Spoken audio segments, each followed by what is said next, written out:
तेज निर्वाचन प्रचार कार्यक्रम में आसी केन्दुझर में पहुंची सारी बीजेपी राष्ट्रीय अध्यक्ष अमित शाह कौन कहते अभिभाषण में आसतु शुणा। इसलिए ओडिशा राज्य की अलग स्थापना हुई थी, मगर 19 साल हो गए नवीन बाबू ओडिशा पर शासन कर रहे हैं। आपसे ओडिया भाषा में बात कर सकते हैं क्या? बताओ, कर सकते हैं क्या? कर सकते हैं भाई? आपको एक ऐसा मुख्यमंत्री चाहिए जो आपकी अपनी भाषा में आपसे बात करे, ऐसा मुख्यमंत्री चाहिए। मित्रों, भारतीय जनता पार्टी की नरेंद्र मोदी सरकार बनी केंद्र के अंदर और उसने पूरे देश का विकास करना शुरू किया। यह क्षेत्र के अंदर भी बहुत सारा विकास किया है।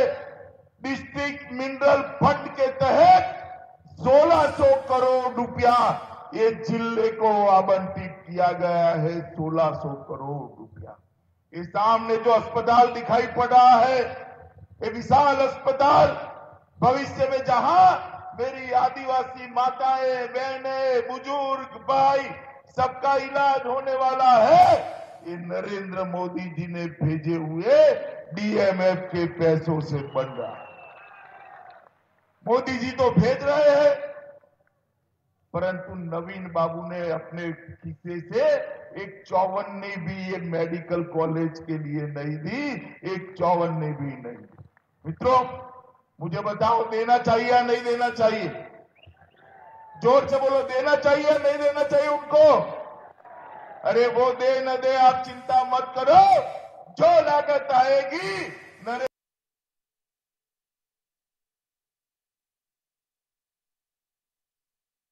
नरेंद्र मोदी सरकार फिर से बनकर ये मेडिकल कॉलेज और अस्पताल बहुत शानदार तरीके से यहां से आदिवासी भाइयों की सेवा करने वाला है। नेशनल हाईवे 215 को 4 लाइन बनाया गया। राष्ट्रीय राजमार्ग 6 को 4 लाइन बनाया गया। दात्रेई बनसपानी rail line Bharatiya Janata party ने बनाई और पहली मालगाड़ी की यात्रा भी हमारे समय के अंदर ही चली। मित्रों, एक बार नरेंद्र मोदी जी को आप प्रधानमंत्री बना दो, क्योंझर के लोग चाहते हैं कि यहां एक स्टील प्लांट लगे। वो स्टील प्लांट लगाने का काम भी नरेंद्र मोदी सरकार करने वाली है।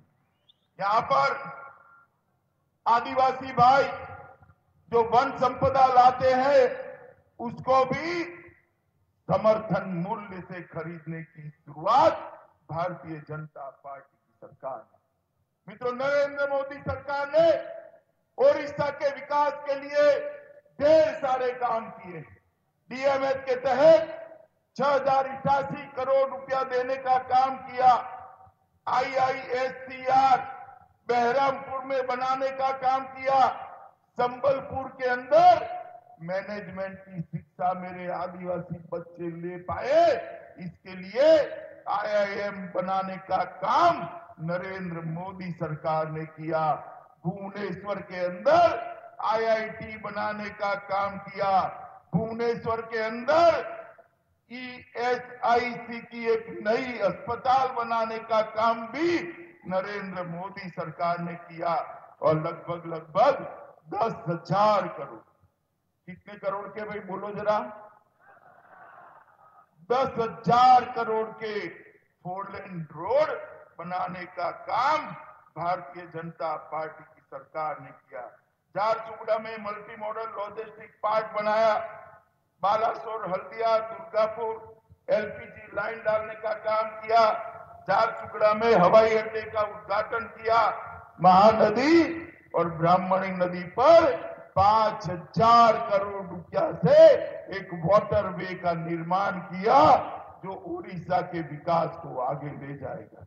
मित्रों, 115 करोड़ की लागत से बालांगीर बिचुपाली रेलवे लाइन बिछाने का काम किया और ओडिशा के 53 रेलवे स्टेशनों को वाईफाई से जोड़ने का काम।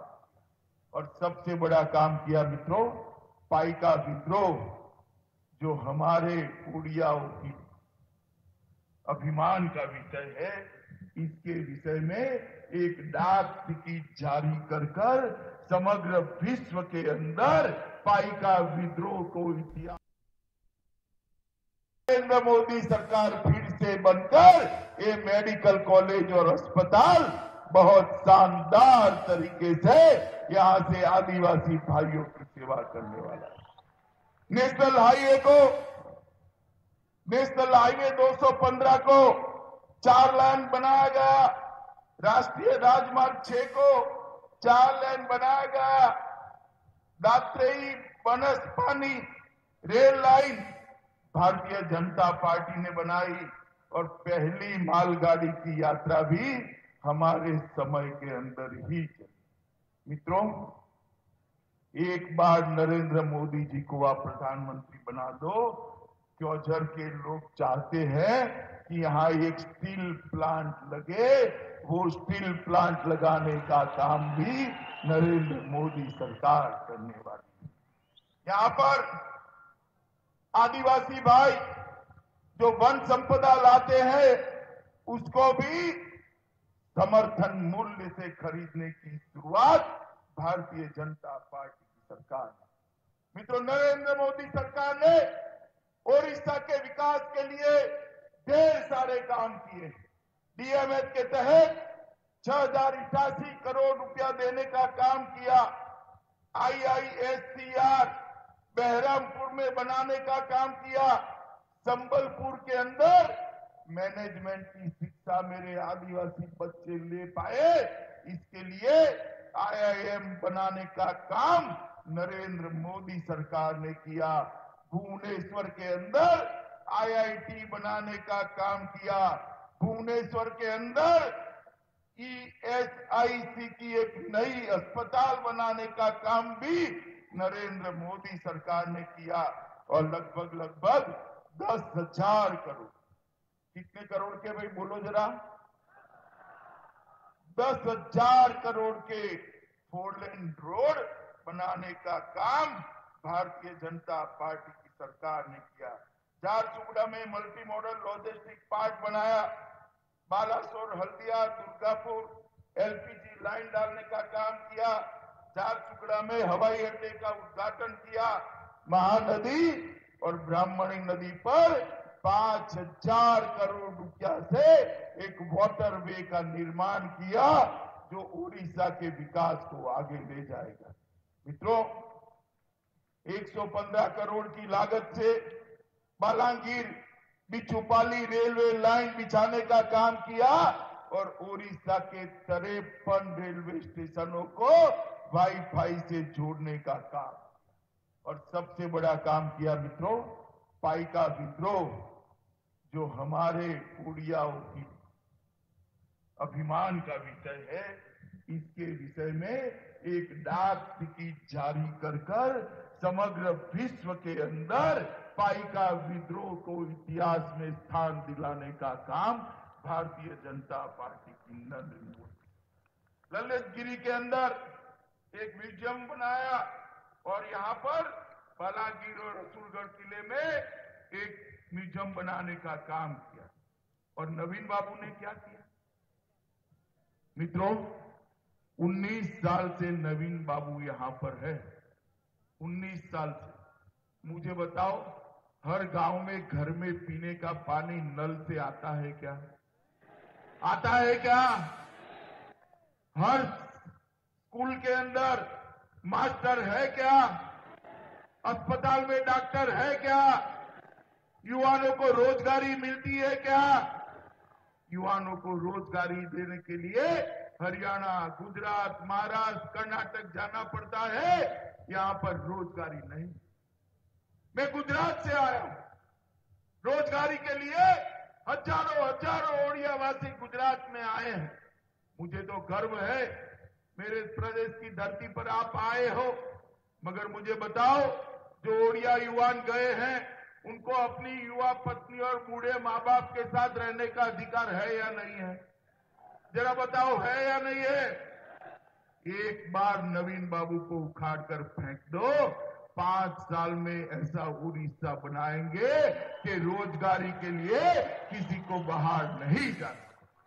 मित्रों, ये नवीन बाबू की सरकार ने खनन के अंदर घोटाले करने के सिवा कुछ नहीं कहा। एक और खनन के पैसों से नरेंद्र मोदी जी इतनी बड़ी बड़ी अस्पताल बनाते हैं और दूसरी ओर एमपी शाह कमीशन ने 2005 से 14 तक जो खनन के पट्टे दिए गए, इसमें भ्रष्टाचार ही भ्रष्टाचार पाया। नवीन बाबू के जो बाबू लोग हैं वो भ्रष्टाचार करते हैं, मगर नवीन बाबू उन पर कार्यवाही नहीं करते। अपने उड़ीसा की भूमि में इतना खजाना पड़ा है, इतना खनिज पड़ा है कि उड़ीसा पूरे हिंदुस्तान का पेट पाल सके, मगर इतना समृद्ध उड़ीसा है, मेरे उड़ीसा वासी गरीब है, क्योंकि यहां पर करप्शन ही करप्शन हो रहा है। मित्रों, ये करप्शन बंद करना है तो नवीन बाबू की सरकार नहीं, यहां पर भारतीय जनता पार्टी की सरकार बना। एक बड़ा चिट फंड घोटाला हुआ, हजारों गरीबों के, लाखों गरीबों के पैसे ये चिट फंड वाले चाउ कर गए। मैं पूछना चाहता हूं नवीन बाबू को, ये चिट फंड में करोड़ों लोगों के, गरीबों के पैसे खाने वाले लोगों पर आपने क्या कदम उठाया है, जरा बताइए। उठाया है कोई कदम? उठाया है?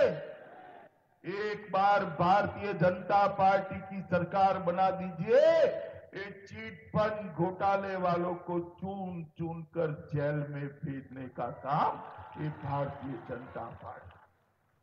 मित्रों, राज्य में 20 लाख लोगों के पास भूमि का रिकॉर्ड नहीं है, आदिवासियों को अपनी भूमि नहीं देते हैं, और दूसरी ओर नरेंद्र मोदी सरकार है जो मुद्रा बैंक के माध्यम से 84 लाख लोगों को रोजगार देती। प्रधानमंत्री जन धन योजना के तहत 1.5 करोड़ लोगों के बैंक अकाउंट खुले और 42 लाख माताओं को फ्री ऑफ कॉस्ट गैस का चूल्हा देने का काम ये नरेंद्र मोदी सरकार ने किया है। मित्रों, नरेंद्र मोदी सरकार ने, मित्रों, ढेर सारे काम किए हैं, मगर भारतीय जनता पार्टी की सरकार ने सबसे बड़ा अगर काम कोई किया है तो देश को सुरक्षित करने का काम ये भारतीय जनता पार्टी की नरेंद्र मोदी सरकार। 10 साल तक कांग्रेस की सरकार थी, सोनिया मनमोहन की सरकार थी, और 10 साल तक ये आलिया, मालिया, जमालिया, पाकिस्तान के आतंकवादी घुसते रहते थे, कोई उनको बोलने वाला नहीं था। नरेंद्र मोदी सरकार आई, अभी पुलवामा में हमला हुआ, हमारे 40 जवान शहीद, 40 जवानों को मौत के घाट उतारने का काम ये पाकिस्तानी आतंकवादियों ने किया। उसकी 13वीं के दिन ही नरेंद्र मोदी जी ने हमारे एयरफोर्स को हुक्म दिया, हमारी एयरफोर्स पाकिस्तान के घर में घुसकर आतंकवादियों के अड्डों पर बॉम्ब गिराकर उनके फुर्चे उड़ाकर वापस। मुझे बताओ भाई, 2000 वालों, आपको अच्छा लगा या नहीं लगा? जरा जोर से बोलो, लगा या नहीं लगा? नरेंद्र मोदी जी ने एयर स्ट्राइक करी, पूरे देश को अच्छा लगा, ये राहुल बाबा एंड कंपनी को अच्छा। 2 ही जगह आनंद नहीं था, पूरे देश में पटाखे जले, मिठाइयां बटी, शहीदों के फोटो पर मालाएं चढ़ाई गई, मगर 2 जगह मातम था। 2 जगह, एक तो पाकिस्तान में था, वो तो होना ही चाहिए, और दूसरा राहुल बाबा एंड कंपनी के गठबंधन वालों के वहां मातम था। उनको लगता था ये क्या है, वो कहते हैं आतंकवादियों से बातचीत करो, ये साम पित्रोड़ा कहते हैं बातचीत करो। मुझे बताओ माताओं, भाइयों, बहनों, जो 40 जवानों को मार दे, इनके साथ बातचीत करनी चाहिए, बम गिराना चाहिए। जरा जोर से बोलिए, बातचीत करनी चाहिए, अब बम गिराना चाहिए उन पर। मित्रों, ये कांग्रेस पार्टी की नीति जो हो वो हो, हमारी नीति स्पष्ट है। पाकिस्तान से गोली आएगी, हमारे यहां से गोला जाएगा, ईंट का जवाब पत्थर से दिया जाएगा। हमारे लिए देश की सुरक्षा हमारे लिए बहुत बड़ा मुद्दा है। मित्रों, अभी ये उमर अब्दुल्ला कहते हैं कश्मीर के अंदर 2 प्रधानमंत्री होने चाहिए। मुझे बताओ भाई, एक देश में 2 प्रधानमंत्री हो सकते हैं क्या? दूसरा प्रधानमंत्री कश्मीर में हो सकता है क्या? और राहुल बाबा चुप बैठे हैं। उनके चुनावी साथी हैं, मगर वो चुप बैठे हैं, एक शब्द नहीं बोलते हैं। मैं बता दूं राहुल बाबा, वोट बैंक के लिए आप जो करना है वो करो। हम भारतीय जनता पार्टी के कार्यकर्ता है। कश्मीर भारत का अभिन्न अंग है, उसको हमसे कोई छीन नहीं सकता।